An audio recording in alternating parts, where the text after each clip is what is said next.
पिछले दिनों मुल्क की सियासत में एक नए स्लोगन की एंट्री हुई, बंटोगे तो कटोगे। आपको क्या लगता है कि बीजेपी ऐसा सिर्फ पोलराइजेशन के लिए बोल रही है? अगर आप ऐसा सोच रहे हैं तो आप बड़ी भूल कर रहे हैं। जिसको आप महज एक चुनावी स्टंट समझ रहे हैं वो एक चुनावी एजेंडे से कहीं आगे की बात है, जिसको आप और आप जैसे भोले भाले मुसलमान शायद थोड़ी देर से समझ पाएँ। हालांकि मैंने 2 साल पहले ही इस खतरे से आगाह किया था। मैंने बताया था कि कैसे भारत में मुसलमानों के नरसंहार की तैयारियां अपने आखिरी मराहिल में हैं।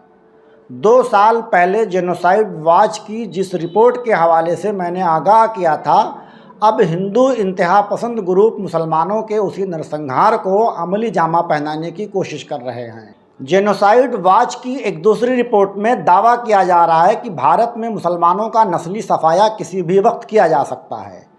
पूरी रिपोर्ट पर तफसील से बात करेंगे। फिलहाल वीडियो को पूरी देखने के साथ साथ चैनल को सब्सक्राइब और फेसबुक पेज को फॉलो करना ना भूलें। पहले योगी आदित्यनाथ ने हिंदुओं से कहा कि बंटोगे तो कटोगे। अब मोहन भागवत का यह बयान देख लीजिए, जिसमें वो कह रहे हैं कि हिंदुओं को एकजुट होना होगा। सवाल पैदा होता है कि भारत में ऐसा क्या होने वाला है जिसके लिए योगी आदित्यनाथ और मोहन भागवत हिंदुओं को एक करने की बात कर रहे हैं। फिलहाल भारत में ऐसी कोई एक्टिविटी नहीं है जो भारत में अंदरूनी खाना कोई मसला पैदा कर सके। हाँ, एक बात ये कही जा सकती है कि साल 2014 के बाद से मुसलमानों को लेकर भारत में थोड़ी सी इंटेंशन जरूर पैदा की जा रही है, लेकिन मुसलमान भारत के लिए खतरा हो, कोई मसला हो, ऐसा सोचना भी गुनाह है। भारत में मुसलमानों की अपनी पॉलिटिकली कोई ऐसी हैसियत भी नहीं है कि हिंदुस्तान पर मुसलमान रूल कर सके। दूसरे लफ्जों में यूं भी कहा जा सकता है कि बहुसंख्यक समाज ही भारत पर रूल कर रहा है। हाँ, विचारधारा अलग अलग हो सकती है, लेकिन जनरली यह बात गलत नहीं है कि भारत पर हिंदुओं का ही राज चल रहा है। प्रधानमंत्री से देश के हर संतरी तक हर जगह बहुसंख्यक समाज का ही कब्जा है। इसलिए मुसलमानों के खिलाफ चलाई जा रही इस नफरती मुहिम को आप सत्ता की लड़ाई नहीं कह सकते। अब सवाल ये है कि अगर मुसलमानों के खिलाफ चलाई जा रही नफरती मुहिम सत्ता हासिल करने के लिए नहीं है, तो फिर ऐसा क्या है जिसके लिए योगी आदित्यनाथ और मोहन भागवत हिंदुओं से मुत्तहिद होने की अपील कर रहे हैं? ऐसी कौन सी साजिश है जिसके लिए बहुसंख्यक समाज को हिंदुत्व के नाम पर एक करने की मुहिम चलाई जा रही है? इस तरह के कई सवालों का जवाब जानना है तो यह रिपोर्ट पढ़ लीजिए। रिपोर्ट पढ़ने से पहले यह जान लीजिए कि रिपोर्ट तैयार करने वाली संस्था जेनोसाइड वॉच दुनिया भर में हो चुकी नस्लकुशी और मुमकिना नस्लकुशी पर तहकीक करती है। 2023 में तैयार की गई यह रिपोर्ट कहती है कि भारत में प्रधानमंत्री नरेंद्र मोदी की हुकूमत भारत के सेकुलर संविधान और लोकतंत्र के लिए खतरा है। मोदी का हिंदुत्व का एजेंडा भारत की रिवायात के खिलाफ तशद्दुद को फरोग देता है। पूरे भारत में अक़लियतों खासकर मुसलमानों के खिलाफ दहशतगर्दी के वाक़यात बढ़ रहे हैं। रिपोर्ट में यह भी कहा गया है कि भारत की अदालतें भेदभाव का शिकार हैं।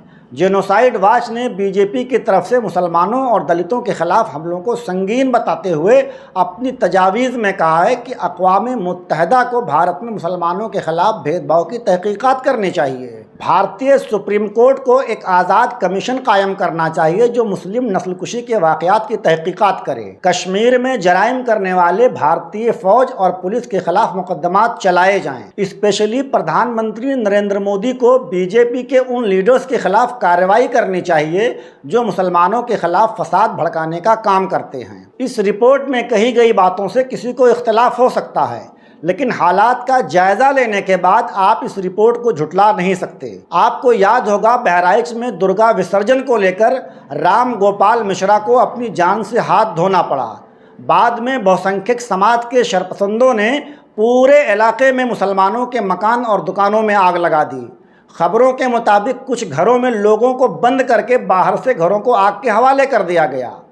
अच्छी बात यह रही कि इसमें किसी के जानी नुकसान की कोई खबर नहीं है।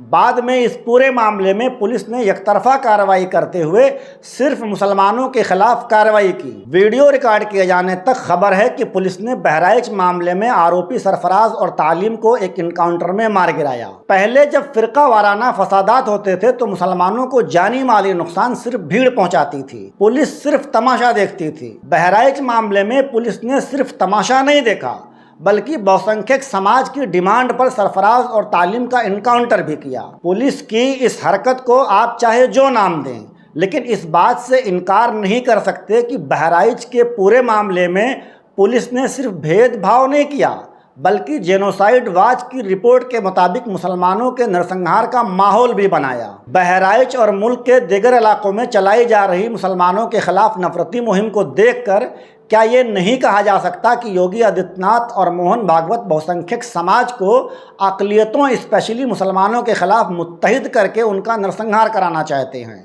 हिंदुओं को एक करने की बात इसलिए भी कही जा रही है क्योंकि बीजेपी ये बात बहुत अच्छी तरह जानती है कि आम हिंदुओं का हिंदुइज्म बीजेपी के हिंदुत्व से बिल्कुल अलग थलग है। इसलिए आम हिंदुओं को बिना हम ख्याल बनाए ऐसा कर पाना मुमकिन नहीं है। इसलिए पूरी कोशिश की जा रही है कि इंसाफ और शांति पसंद हिंदू आवाम को पहले संघ और बीजेपी के हम ख्याल बनाया जाए, ताकि नस्ली सफाया करने के बाद सबूतों को मिटाया जाना आसान हो। और जेनोसाइड वॉच ने मुस्लिम नस्लकुशी के बारे में आगाह करते हुए सबूतों के मिटाए जाने को आखिरी स्टेज बताया है। जेनोसाइड वॉच के हवाले से अपलोड की गई मेरी पहली वीडियो का लिंक डिस्क्रिप्शन में है, उसे एक बार आप ज़रूर देखें। फिलहाल आज बस इतना ही। चैनल को सब्सक्राइब और फेसबुक पेज को फॉलो करना ना भूलें। शुक्रिया।